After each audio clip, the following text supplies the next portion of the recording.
नमस्कार मित्रांनो. आज मन अतिशय जड झालं आहे.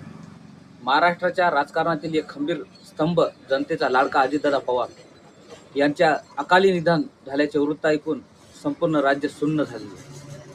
बारामतीच्या धर्तीवर झालेल्या या विमान अपघाताने एका क्षणात महाराष्ट्राने एक मोठा नेता गमावला आहे.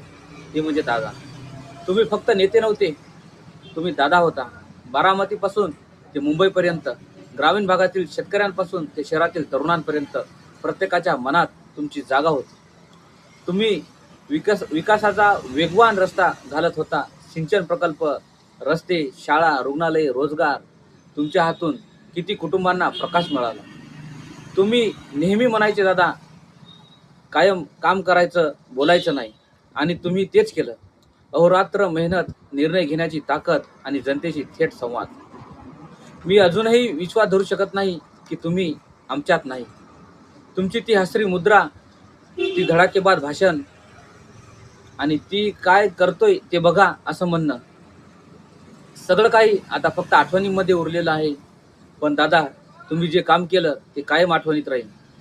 महाराष्ट्राच्या विकासाच्या प्रत्येक पानावर तुमचं नाव अक्षरशः कोरलं गेलं आहे. या दुःखाच्या क्षणी मी पवार कुटुंबियांना, तुमच्या समर्थकांना आणि बारामतीच्या जनतेला आणि संपूर्ण महाराष्ट्राला मनपूर्वक संवेदना व्यक्त करतो. ईश्वर तुमच्या आत्म्याला शांती देवो आणि आम्हाला सर्वांना या दुःखातून सावरण्याची शक्ती देवो.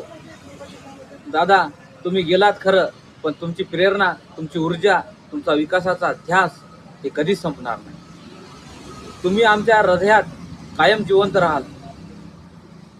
अजितदादा पवार यांना भावपूर्ण श्रद्धांजली. ओम शांती शांती शांती.